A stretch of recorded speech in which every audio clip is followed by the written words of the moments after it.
অনেকেই বলে থাকেন যে সারাদিন নিয়ম মেনে চলার পরেও সকালে ঘুম থেকে উঠে দেখি ব্লাড সুগার বেশি। তাদের জন্যই এই ভিডিওতে 4টি সহজ টিপস শেয়ার করব। ঘুমের মধ্যে আমাদের শরীর ডিহাইড্রেট হয়ে যায়, তাই বিছানা ছেড়ে প্রথমেই 1 থেকে 2 গ্লাস কুসুম গরম পানি পান করুন। তবে সাথে যদি আপনি 1 গ্লাস মেথি ভিজানো পানি পান করেন তাহলে তা ইনসুলিনের কার্যকারিতা বাড়াতে সাহায্য করবে। নাম্বার 2, 1 কাপ স্বাস্থ্যকর চা পান করুন, অবশ্যই চিনি বা দুধ ছাড়া।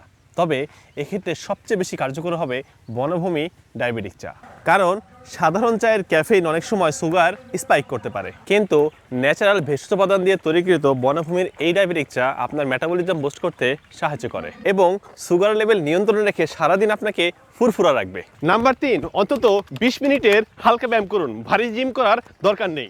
ভোরের আলোয় 20 মিনিট হাঁটা বা হালকা ফ্রি হ্যান্ড এক্সারসাইজ পেশিগুলোকে গ্লুকোজ শুষে নিতে সাহায্য করে। মনে রাখবেন, খালি পেটে ভারী ব্যায়াম করবেন না।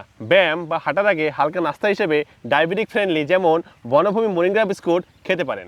নাম্বার 4, ঘুম থেকে ওঠার 2 ঘন্টার মধ্যে সকালের খাবার খেয়ে নিন এবং এই খাবারে ভাত রুটির পরিবর্তে ডিম, ডাল ও সবজির পরিমাণ বেশি রাখুন।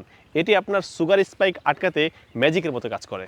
এগুলো ছোট কিন্তু খুবই শক্তিশালী টিপস, নিয়মিত মানলে রক্তে সুগার নিয়ন্ত্রণে থাকবে এবং আপনি সুন্দর ও স্বাভাবিকভাবে জীবন উপভোগ করতে পারবেন ইনশাআল্লাহ।